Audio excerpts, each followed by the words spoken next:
Salut tout le monde, alors vous ne le savez peut-être pas, mais mon métier principal est formateur dans le vin, et je suis notamment formateur accrédité de l'école du vin de Bordeaux. Aujourd'hui je vous propose un format plus pédagogique et comme objectif de vous former sur les différents classements des vins de Bordeaux. Regardez bien jusqu'au bout, car si vous arrive d'acheter des vins de Bordeaux, cela vous servira forcément. Mais avant de commencer, il faut juste que je vous rappelle que tous les vins de Bordeaux sont des AOP, nouveau terme remplaçant le terme AOC depuis 2007. Je ne vais pas entrer dans le détail des changements engendrés par cette nouvelle nomenclature. Ce qu'il faut juste que vous reteniez pour l'instant, c'est que peu importe que ce soit un petit Bordeaux à 3 € ou un Saint-Émilion à 30 €, ce sont tous des AOP. Qu'est-ce que ça veut dire pour nous? Eh bien tout simplement que les raisins utilisés pour élaborer un vin viennent uniquement de la région indiquée sur l'étiquette, donc des 110 000 hectares du vignoble girondin pour un vin estampillé Bordeaux, ou des 5 500 hectares de Saint-Émilion pour un vin arborant cette appellation. Mais ce n'est pas tout. Outre une délimitation géographique, l'AOP est aussi une garantie de méthode de production, notamment au niveau du choix des variétés de raisins, qu'on appelle des cépages, du rendement maximal par hectare, de la maturité des raisins, du temps d'élevage avant la mise en circulation, etc. L'objectif de l'AOP est donc de garantir une qualité plancher, mais surtout un style gustatif qui s'est imposé au fil du temps. Et d'ailleurs, je dis souvent à mes étudiants que l'AOP est plus une garantie de style qu'une garantie de qualité. Ce qui veut dire que l'AOC ou l'AOP ne garantit en rien que votre vin sera bon. Si vous n'y connaissez strictement rien et que vous cherchiez une sorte de label de garantie, vous pouvez en général vous fier aux différents classements des vins de Bordeaux. Il y en a 5 en tout: le classement de 1855, le classement de Saint-Émilion, le classement de Graves, les crus bourgeois et les crus artisans. Celui qui fait le plus d'autorité et qui aura fait couler le plus d'encre est sans aucun doute le classement de 1855.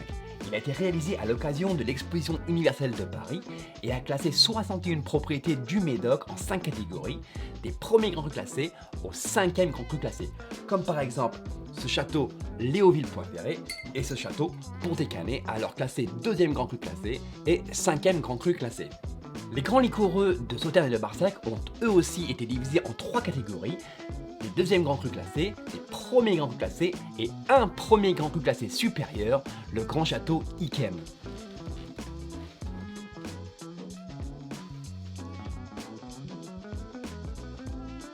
Alors que le classement de 1855 est quasiment figé dans la pierre, celui de Saint-Émilion est révisé tous les 10 ans.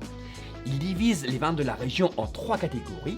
Il y a les grands crus classés, les premiers grands crus classés B, comme par exemple ce château Canon-la-Gaffelière. Et enfin, il y a des premiers grands crus classés A, comme par exemple Château Cheval Blanc, Château Ozone, Château Pavie ou Château Angélus. Mais attention, un Saint-Émilion Grand Cru n'est pas forcément un Grand Cru classé. Saint-Émilion Grand Cru est juste le nom trompeur d'une appellation d'origine contrôlée qui ferait mieux de s'appeler Saint-Émilion Supérieur. Les crus classés de Graves sont tous situés sur l'appellation Pessac-Léognan. C'est aussi un classement figé dans le temps qui a été établi en 1953 et révisé uniquement en 1959.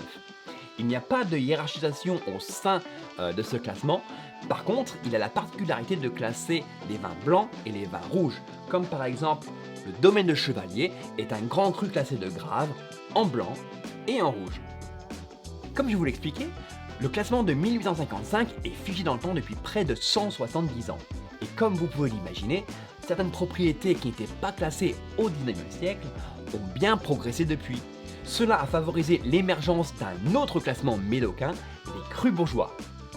Seules les propriétés du Médoc peuvent participer à ce classement, qui est lui révisé tous les 5 ans. Les crus bourgeois sont divisés en 3 catégories. Il y a d'abord les crus bourgeois supérieurs et enfin les crus bourgeois exceptionnels. Et enfin, cela nous amène à notre dernier classement, le classement des crus artisans. De nouveau, ce classement ne concerne que les propriétés du Médoc et est censé être révisé tous les 5 ans. Je dis censé car les dernières infos que j'ai trouvées datent de 2012 et je n'ai pas vu de mise à jour depuis. Ce classement a pour but de regrouper des exploitations autonomes de petite ou moyenne taille où le chef d'exploitation se charge personnellement de la culture de la vigne, de la production du vin, de la mise en bouteille des vins d'AOC et commercialise lui-même ses propres produits. Voilà. Alors si vous voulez davantage de contenu pédagogique dans ce style-là, n'hésitez pas à nous l'indiquer en commentaire et je me ferai un plaisir de vous en créer davantage. Sur ce, je vous dis à après-demain. Ciao.